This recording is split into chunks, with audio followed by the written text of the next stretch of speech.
Kung saan ang may masarap, yun ang dapat pinupuntahan. Binalikan nga namin ang nag-iisang American Texas barbecue dito sa Naga City, Camarines Sur.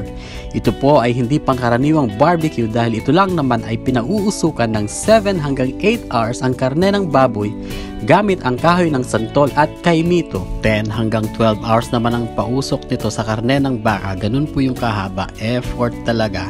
Talagang pinaglalaanan ng oras para ma-achieve ang tunay na lasa ng American Texas barbecue. Ang bida sa ating kwento ngayon ay walang iba kundi ay ang Smokies. Matatagpuan lamang sila sa Concepcion Grande, Naga City. Ang in-order nga namin mga bossing ay family platter, good for 6 to 8 packs na. Meron na yung smoked sausage, pork spare ribs, pulled pork, beef belly, fries, coleslaw, pickled cucumber, toasted buns at corn and carrots. O diba, happy-happy na ang pamilya. Pwede din kayo umorder ng a la carte dito at siya nga pala mga bossing, meron silang bagong menu na smoked chicken leg quarter. At meron din silang masarap na appetizer na mani habang hinihintay nyo ang inyong order. Sa pagkakataong ito ay Tom Jones na ako mga bossing, ekoms na ako. Ang una kong binanatan ay smoked sausage, napakalinamnam at sobrang juicy sa loob. Kakaibang sausage to. Kasunod naman ay ang brisket beef belly. Lasang-lasa ang pagkabaka at sobrang lambot nito. Siyempre, hindi ko palalampasin ang smoked bacon. Yung itsura niya ay literal na bacon, mamenk-menk. Yung lasa ay bacon talaga at lalong sumarap dahil sa smoke aroma nitong tinataglay. At siyempre, yung java rice nila ay healthy dahil may turmeric at masarap din.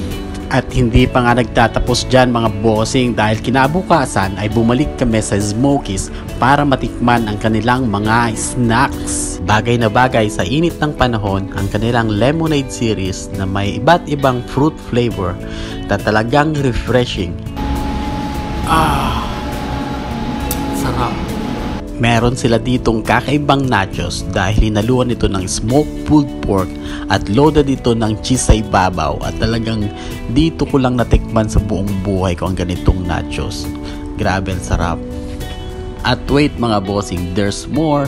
Meron silang iba't ibang klaseng sandwiches dito katulad ng classic sausage sandwich, pulled pork sandwich, bacon sandwich at lahat ng ito ay pinausukan at talagang napakasarap. At tingnan nyo naman guys, so punong-puno ang feelings. Parang gusto ko tuloy dito ka lang sa aking feeling.